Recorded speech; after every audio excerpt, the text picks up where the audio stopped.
all, this is Cock, Badalayam, Kudumba Unit. You beauty, what a feeling. A Girish Shetty wonder. Such an entertainment. അതായത് 2 മണിക്കൂർ 37 minute Girish ഷെഡിയുടെ ഈ ഒരു കുടുംബ unit ഈ ഒരു വേൾഡിനകത്തേക്ക് അദ്ദേഹം സൃഷ്ടിച്ചിരിക്കുന്ന ഈ ഒരു വേൾഡിനകത്തേക്ക് ആ കഥാപാത്രങ്ങളുടെ കൂടെ നമ്മൾ അങ്ങ് ഔട്ട് ഓഫ് ദ വേൾഡ് ആയി പോകും. അതുപോലത്തെ പടം എന്ത് രസമാണെന്നറിയോ. സീൻ ബൈ സീൻ അടുത്ത കാലത്തൊന്നും ഇത്രയും തിയേറ്ററിൽ നിന്ന് ചിരിച്ചൊരു സിനിമ പറയില്ല. കാരണം അതുപോലത്തെ എഴുത്താണ്, അതുപോലത്തെ ക്യാരക്ടേഴ്സാണ്, അതുപോലത്തെ സിറ്റുവേഷൻസ് ആണ്. ഇതിൻ്റെ മൊത്തം സിനാരിയോ അങ്ങനെയാണ്. കിട്ടിലം പടം. കിരൺ ജോഷിയാണ് പിന്നെ ഇദ്ദേഹത്തിൻ്റെ കൂടെ എഴുതിയിരിക്കുന്നത്, ഗിരീഷ് ഷെഡിയുടെ കൂടെ. Vishnu Vijay music and original score. അതായത് സ്ഥിരം നമ്മുടെ ഗിരീഷ് ഷെഡി പടങ്ങളിലെ പോലെ പടത്തിനോട് ചേർന്ന് പോകുന്ന പാട്ട് വരുന്ന പോകുന്ന നമ്മൾ അറിയില്ല. കാരണം അതങ്ങനെയാണ്, ഇഴുകി ചേർന്നങ്ങ് പോവാണ്. അജ്മലാണ് DOP, അതുപോലത്തെ അജ്മൽ സാബു DOP, നമ്മുടെ ആകാശ് ജോസഫാണ് എഡിറ്റിംഗ്. അതൊക്കെ പടത്തിൻ്റെ ഭാഗമായിട്ട്. അത് എഡിറ്റിംഗ് ഒന്നും മനസ്സിലാവില്ല. അതായത് ഇത് ഗിമ്മിക്സ് ഇല്ലാത്ത പടം നമ്മളിങ്ങനെ കണ്ടിരിക്കുക. ഇതിൻ്റെ DOP എഡിറ്റിംഗ് നമുക്ക് ശ്രദ്ധിക്കാൻ സമയം കിട്ടൂല. അതുപോലത്തെ പരിപാടിയില്ലേ. ഇനി നിവിൻ, വാവ് മാൻ, എന്ത് രസമാണ് നിവിൻ ഇങ്ങനെ കണ്ടോണ്ടിരിക്കാൻ.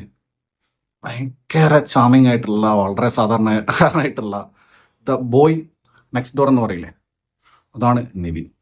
ഭയങ്കര രസം. നിവിൻ്റെ ക്യാരക്ടറും അഭിനയവും പെർഫോമൻസും, ജസ്റ്റിൻ എന്നാണ് പേര്, കിടിലൻ. ഒപ്പത്തിനൊപ്പം നമ്മുടെ മമിത ബൈജു തമിഴ്നാട്ടിൽ പോയിട്ട് വിജയുടെ കൂടെയും സൂര്യയുടെ കൂടെയൊക്കെ ക്യൂട്ട്നെസ് കാണിച്ച് വെറുപ്പിക്കുന്നതെന്ന് ഇതല്ല. പ്രേമല് കഴിഞ്ഞതിന് ശേഷം the best performance of Mamitha Baiju. അതായത് ഒരു മേക്കപ്പ് പോലും ഇല്ല. അതായത് ഒരു സാധാരണ നാട്ടും പുറത്തുള്ള ഒരു ക്രിസ്ത്യൻ ഗേൾ. നമുക്ക് കാണാൻ പറ്റും അങ്ങനത്തെ ഗേൾസിനെ ബസ്സിലോ കോളേജിലോ ഒക്കെ നമുക്ക് കാണാൻ പറ്റുന്ന നമ്മുടെ സൊസൈറ്റിയിലുള്ള അങ്ങനത്തെ ഒരു പെൺകുട്ടിയായിട്ട് അത് അഭിനയിക്കുമെന്ന് മനസ്സിലാവുകയില്ല, ഒരു സെക്കൻഡ് പോലും മനസ്സിലാവില്ല. അതുപോലത്തെ പെർഫോമൻസ്. പിന്നെ നിവിനും മമിതയും കൂടെ ഉള്ള ഒരു കെമിസ്ട്രി, അത് എന്ത് രസമെന്ന് അറിയാം. ഇവർ തമ്മിൽ ഏജ് ഗ്യാപ്പ് ഉണ്ട്, സ്വാഭാവികമായിട്ടും ഉണ്ട്. പടത്തിൻ്റെ കഥയോ അതാണ്. പക്ഷേ അത് തമ്മിലുണ്ടാവുന്ന കോൺട്രാസ്റ്റും അത് തമ്മിലുണ്ടാവുന്ന ഒരു കോയറൻ്റ് ആയിട്ടുള്ള ഒരു സംഭവം ഉണ്ടല്ലോ. രണ്ടും കൂടെ വർക്കാവുന്ന സമയത്തുള്ള ഒരു രസം എന്ന് വെച്ച് കഴിഞ്ഞാൽ എന്ത് രസമാണ്.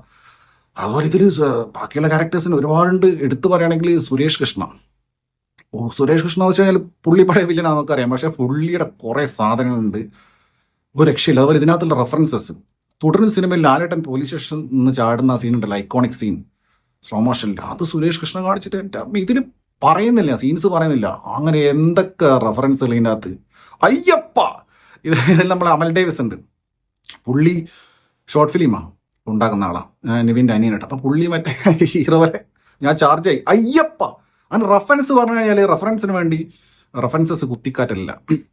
അതിങ്ങനെ നമ്മളെ എങ്ങനെ പടത്തിനോട് കൊണ്ടുപോകാം. വിനയ് ഫോർട്ടിൻ്റെ ബാങ്ക് ഉദ്യോഗസ്ഥനായിട്ട് കിടുക പുള്ളി. എല്ലാവരും കിടുമെന്ന് എടുത്ത് പറയുന്നില്ല. എല്ലാവരും അങ്ങോട്ടും കൊണ്ട് കൗണ്ടർ അടിച്ച് ഷമീർ ഖാൻ നീയും മിണ്ടാതിരുന്ന് പറയുന്നില്ലേ പുള്ളി. അതുപോലെ ശ്യാമോഹൻ, മറ്റേ ജസ്റ്റ് കിഡിങ്, പുള്ളിയുടെ കാന്താര റെഫറൻസ്, അങ്ങനെ കുറേ പരിപാടികളുണ്ട്.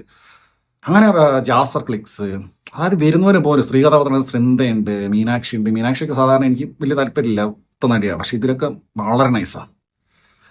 പിന്നെ ആ ഷോർട്ട് ഫിലിമിൽ അഭിനയിക്കുന്ന ഒരു കുട്ടിയായിട്ട് വരുന്ന നടിയെ പാർവതി അയ്യപ്പദാസ്, ആ നടി. അങ്ങനെ വരുന്നവരും പോകുന്നവരൊക്കെ പെർഫോം ചെയ്ത് ഓരോ സീനും മത്സരിച്ച് തൂക്കുക. അങ്ങോട്ടും തൂക്കി അതിനൊപ്പം വളരെ എന്താ പറയുക, ലൈറ്ററായിട്ടുള്ള കുറേ സീൻസ്. അതായത് ഞാൻ പറഞ്ഞില്ലേ, മമിതയും നിവിനായിട്ടുള്ള അങ്ങനെ ഒരു നൈസ് പടം.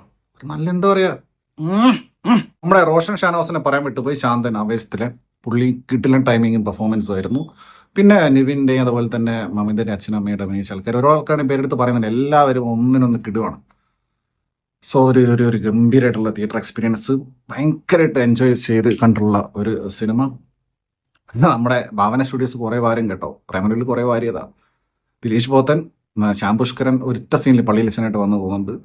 പിന്നെ ഓഫ് കോഴ്സ് ഫഫ. നിങ്ങളുടെ ടൈം തന്നെ, വേറൊന്നും പറയാനില്ല. ഗിരീഷ് ഷെഡി undoubtedly the future of Malayalam cinema.